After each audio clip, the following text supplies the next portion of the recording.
Assalamualaikum warahmatullahi wabarakatuh. Anak-anak, hari ini kamu belajar tema 1, subtema 3, bersyukur atas keberagaman. Mulai dari pembelajaran 1 dan pembelajaran 2. Di pembelajaran 1 ini kita membahas tentang pelajaran IPS, yaitu tentang makanan khas daerah atau makanan tradisional Indonesia. Seperti yang sudah dipelajari, Indonesia itu memiliki banyak keberagaman. Dan keberagaman ini wajib kita syukuri karena termasuk ke dalam kekayaan bangsa, dan juga wajib kita lestarikan supaya dia akan selalu ada sampai anak dan cucu kita nanti. Salah satu keberagaman yang harus kita jaga adalah makanan khas daerah. Setiap daerah memiliki makanan unik yang menjadi ciri khas daerahnya masing-masing. Contohnya di buku halaman 133 ada beberapa makanan khas daerah yang menjadi ciri khas dari daerah masing-masing. Yang pertama, sega jamblang. Sega itu nasi jamblang yang berasal dari Cirebon, kota Cirebon, Jawa Barat. Kemudian yang kedua, nasi pecel adalah sarapan kesukaan masyarakat Madiun, Jawa Timur. Kemudian lontong sayur, ini juga sarapan favorit kita juga ya, sering ditemui di beberapa tukang nasi uduk gitu, biasanya jualan juga lontong sayur. Dan ini ternyata makanan khas dari Jakarta anak-anak dan Jawa Barat. Kemudian ada nasi krawu. Nah, nasi krawu ini seperti pada digambar, ada nasi beserta lauk pauknya, berasal dari kota Gresik. Ciri khasnya yang paling utama adalah daging sapinya memiliki kadar minyak yang cukup tinggi, jadi lemak gitu ya, kayak nasi lemak gitu. Kemudian ada nasi gudeg. Nasi gudeg ini makanan terkenal di Yogyakarta anak-anak.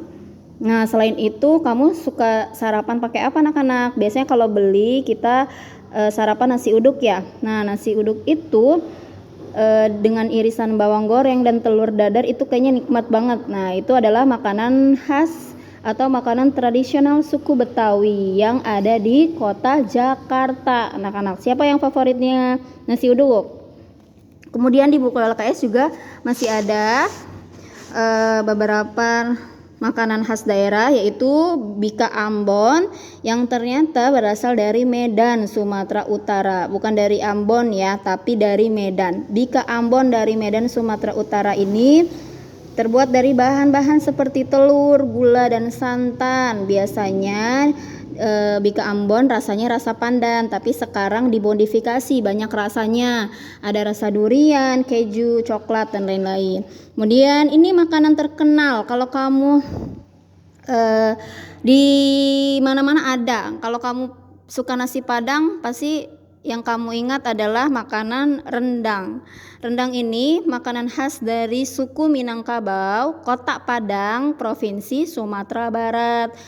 Yang paling khas dari rendang ini adalah bumbu-bumbu rempahnya, gitu. Rempah-rempah yang sangat kuat menjadi andalan, menjadi kunci dari memasak rendang. Kemudian kalau kamu suka ke Jakarta, menemukan kerak telur, itu adalah makanan khas dari Jakarta atau dari suku Betawi yang krenyes-krenyes ini ya, gitu. Nah, kemudian di pembelajaran selanjutnya ada pelajaran IPA, yaitu tentang pemantulan dan penyerapan bunyi. Nah, anak-anak, bunyi itu memiliki dua sifat. Yang pertama, bunyi dapat dipantulkan, yang kedua, bunyi dapat diserap. Maksudnya apa? Jadi bunyi akan dipantulkan jika mengenai benda-benda yang permukaannya keras. Itu maksud dari bunyi dapat dipantulkan. Contohnya benda-benda keras itu dinding, keramik kamar mandi, terus juga kayu, batu-batuan. Kalau di kamar mandi, contohnya kamu ngomong, kamu nyanyi, pasti kamu bisa dengar suaramu sendiri kan, dan orang yang di luar kamar mandi juga dengar suara kamu. Itu artinya bunyi dipantulkan lewat dinding, karena dinding itu kan keras, keramik gitu ya, itu kan keras, maka bunyi bisa dipantulkan sehingga bisa terdengar dari luar juga. Atau kalau kamu pernah lihat di film-film orang yang terjebak di gua itu kan terbuat dari batu-batuan yang menyatu gitu ya. Terus mereka berteriak minta tolong, pasti suaranya akan bergema gitu. Tolong, long gitu kan. Pasti akan ada bunyi pengikutnya. Nah, itulah yang disebut bunyi dapat dipantulkan jika mengenai benda-benda yang permukaannya keras, anak-anak. Nah, contoh lagi ini di buku halaman 135 ada percobaan yang bahannya kertas karton, buku sebagai penyangga, dan jam tangan. Kemudian kita bisa mendengar bunyi jam tangan ini yang dipantulkan dari kertas karton ini gitu maksudnya ya. Nah, yang kedua adalah bunyi dapat diserap atau penyerapan bunyi. Maksudnya bunyi akan diserap jika mengenai benda-benda yang lunak atau yang lembut. Contohnya benda-benda lunak itu kain, kertas, wol, terus styrofoam, terus spons gitu ya. Jadi benda-benda lunak ini nanti yang akan menjadi peredam bunyi. Contohnya kalau di karaoke anak-anak atau di bioskop deh. Di bioskop itu biasanya dindingnya atau temboknya dilapisi oleh kain atau karpet gitu.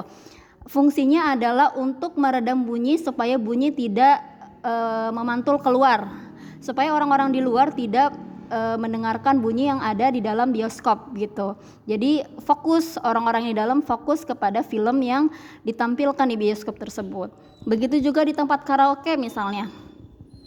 Kalau tempat karaoke-nya mahal, bagus, biasanya ada peredam bunyinya.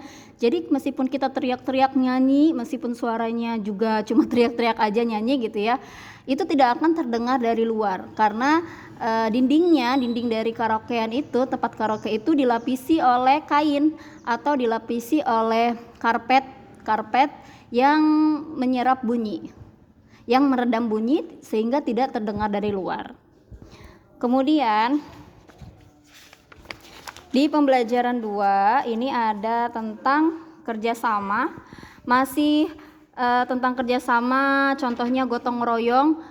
Ya, gotong royong di masyarakat banyak sekali contohnya, bisa kita lihat dari membangun rumah, kemudian membangun jembatan, dan juga membersihkan lingkungan lingkungan masyarakat gitu ya, membangun jembatan di kali, itu termasuk dari jenis contoh-contoh kerjasama di lingkungan masyarakat.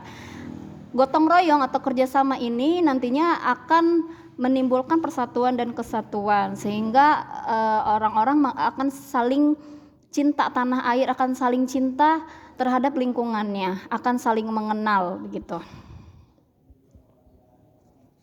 Tentu saja dengan gotong royong dan kerjasama, pekerjaan akan cepat selesai, pekerjaan berat akan lebih ringan, dan rasa persaudaraan akan timbul sehingga akan bisa mudah saling bantu-membantu gitu, tolong menolong. Nah, itu saja pembelajaran kita hari ini ya anak-anak. Di sini ada tugas berlatihlah kembali tari bungong jempa dengan formasi berdiri dan duduk. Nanti tugasnya menyanyi aja ya, menyanyi bungong jempa, divideokan ke ibu. Mudah-mudahan pembelajaran hari ini bermanfaat. Wassalamualaikum warahmatullahi wabarakatuh.